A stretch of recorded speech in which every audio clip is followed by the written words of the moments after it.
Chris Krashisnik with eXp Realty. I'm the owner of the Krashisnik Group, and I love to help people buy and sell homes. I'm a licensed realtor in Maryland, Virginia, West Virginia, and DC.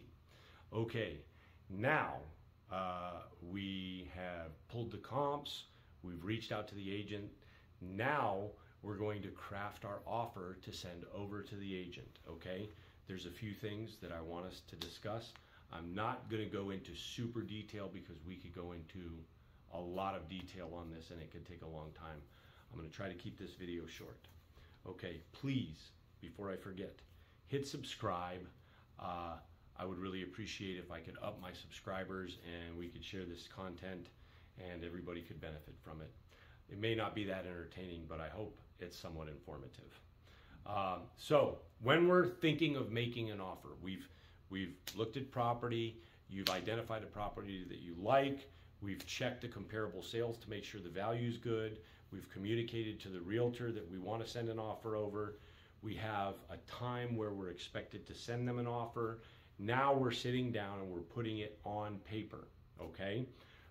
We can't make verbal offers in real estate. We have to actually put an offer on paper. And what that consists of is the contract of sale, the addendums, the earnest money deposit, and in most cases, a lender letter or proof of funds, okay? So have your realtor or have your lender send you a pre-approval letter. And we're gonna include that with the offer, so that lets the seller know that you have been pre-qualified and you're approved for this mortgage and for this house. That's one of the things that we get out of the way right away, because that's the most basic of things.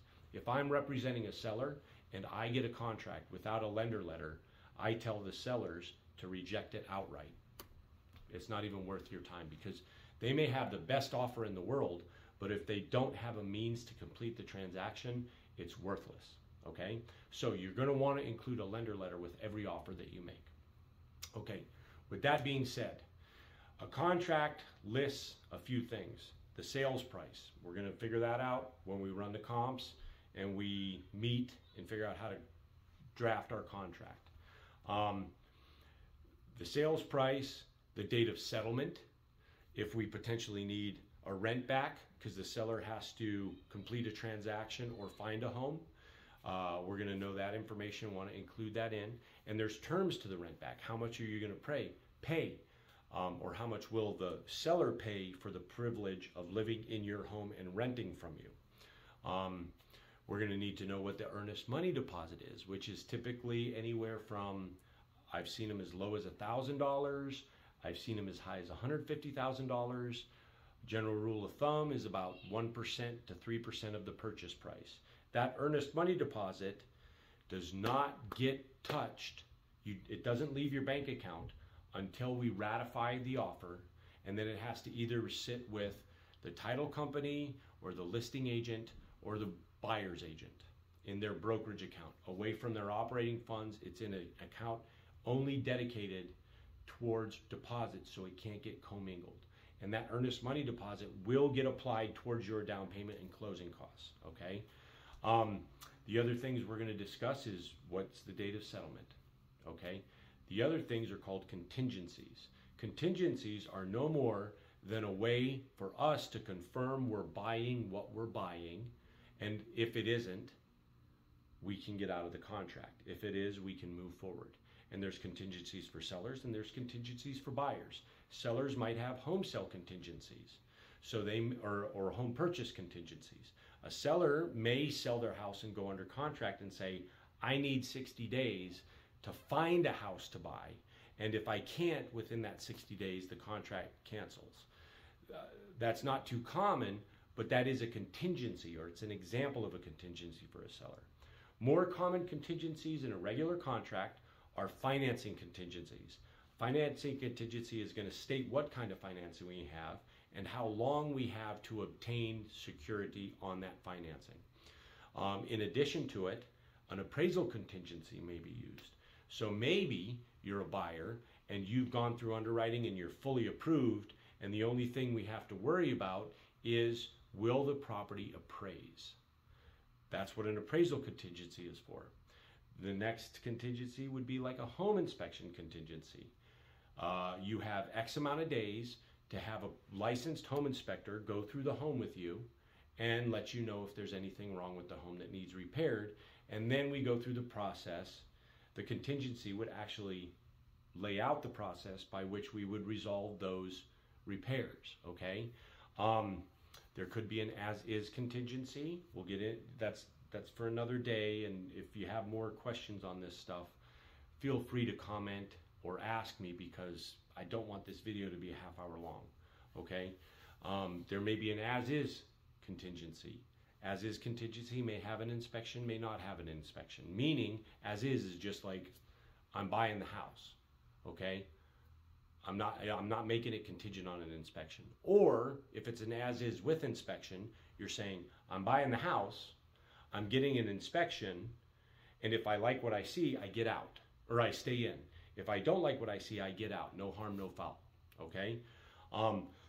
Those all have proper applications in certain circumstances. That's for an individual to discuss with their realtor. The other inspections could be a radon inspection. If you don't know about radon, let's talk about that offline. Ask me about it. Some properties have wells. Their water source is a well water, not public water. Some properties don't have sewage, they have septic systems. We're going to want to inspect all of those items, okay? It's likely we'll want to inspect for wood destroying insects or get a termite inspection. All of those things, we're going to discuss that before we make our offer, okay? We're gonna compare that against competing offers, potential competing offers, or if there's no competing offers, we're gonna put all those things on paper, have that discussion.